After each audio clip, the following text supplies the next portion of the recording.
satin stitch on a garter stitch swatch. Get your yarn onto a needle. I would recommend having a needle with a much larger eye than your yarn. However, this is as big a needle as I could find, and this yarn is really thick and really quite too thick for this needle, but I will have to use it for this demonstration. Basically, we're just going to be stitching right into the fabric, but we're going to make sure that we're stitching in between the stitches, in the holes.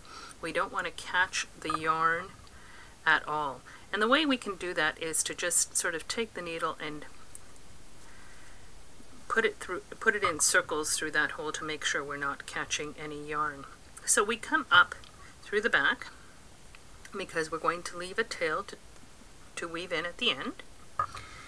Then we're going to come down, and right now I'm going to come down two ridges below where I was. And again, each time I do that, I am going to make sure that I'm going through the hole and not through the yarn itself. And then back up, and you're going to just sort of finesse things because these holes are quite large and we're going to have to sort of make it work. It's not like stitching on very fine fabric. Now I'm going to go one stitch, half a stitch over, one yarn width over, and back down into that same hole.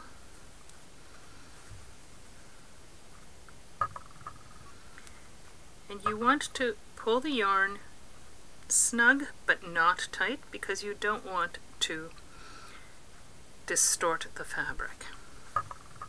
Back up, push that yarn over, and back into that hole. Then we're going to go the next space over from that center. Going to come up and back into that same hole again. And then we're going to do that just one more time.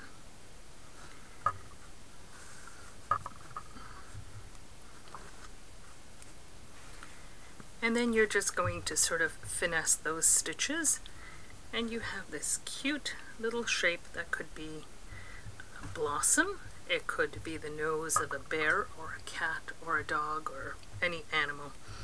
And there you go.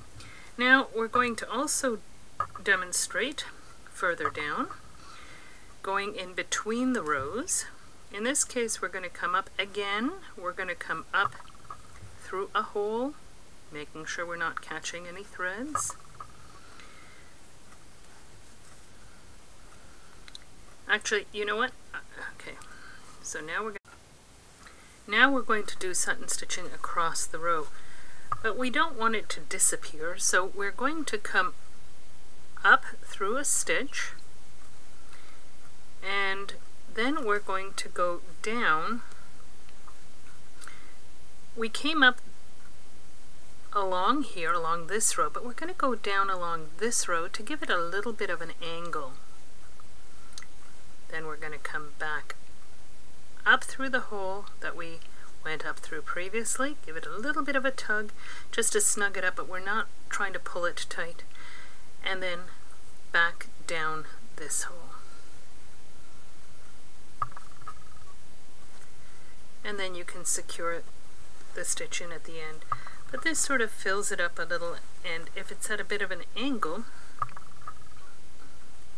if it is more opened up, you can see it more clearly than if we went straight. Hope this helps.